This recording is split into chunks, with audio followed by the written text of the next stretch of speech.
Briser les murs, combattre les clichés. Des missions devenues quotidiennes pour Pnina Tamano-Shata. Originaire d'Éthiopie, la députée bleu-blanc immigre en Israël à l'âge de 3 ans. Sa mère l'a rejoint 1 an après son arrivée en Terre Sainte. Première blessure. Notre histoire familiale a connu des hauts et des bas, notamment à notre arrivée dans les années 80 en Israël, notre maison. Ma mère est tombée enceinte de jumeaux et à leur naissance, on lui a dit que ses enfants étaient morts sans qu'elle n'ait pu les voir. C'est terrible et cet épisode de notre vie demeure une cicatrice dans notre famille. Une cicatrice dissimulée par le silence de sa mère. Un mutisme que Pnina décide de rompre cette année car, dit-elle, les générations se suivent et ne se ressemblent pas. Oui, en tant que fille de nouvelle immigrée, je peux dire que ce silence m'a façonnée, influencée. C'est un silence tellement profond, étourdissant. Je ne pouvais pas vivre toute ma vie avec, car je pense qu'il faut faire entendre sa voix pour obtenir ce que l'on veut.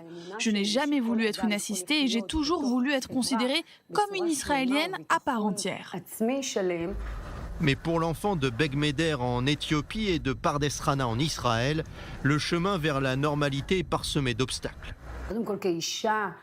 En tant que femme de couleur, juive, j'appartiens à plusieurs secteurs qui peuvent constituer des points de friction avec le reste de la société. Je n'ai jamais eu à souffrir d'être une femme, mais en revanche, le fait d'avoir une couleur de peau différente constitue encore un obstacle dans notre société. C'est absurde, surtout ici en Israël. Un combat contre le racisme et les inégalités qui conduisent Pnina à s'engager en politique en 2012 aux côtés de Yair Lapid. Avec le chef du Yesh Atid, elle partage le journalisme. Mais l'ancien présentateur l'a choisi pour son implication sans relâche auprès des jeunes originaires d'Éthiopie.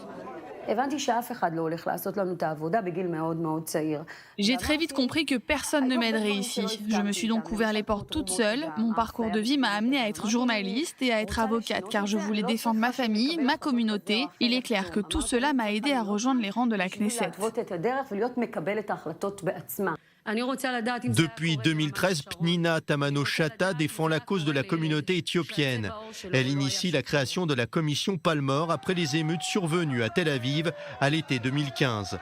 Le débat sur le racisme au sein de la police éclate au grand jour. Il refait surface le mois dernier après la mort de Salomon Teka, tombé sous les balles d'un agent des forces de l'ordre à Haïfa. Le sujet du racisme au sein de la police, c'est un problème à l'échelle mondiale.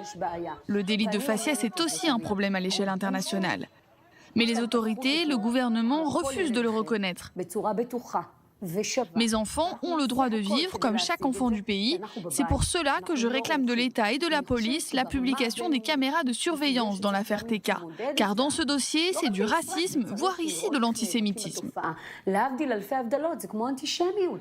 Pas de langue de bois possible sur ce sujet sensible. Pas de retenue aussi sur ses ambitions politiques. Mes ambitions sont très élevées. Je me vois un jour devenir la première présidente femme de l'État d'Israël. C'est possible, cela va se passer. Mais avant tout, j'aimerais devenir ministre et déjà penser à revenir reprendre ma place à la Knesset. Un plan de carrière ficelé à force de courage et de volonté. 2 qualités primordiales pour faire entendre sa voix face au silence de l'État et aux forces obscures de la société israélienne.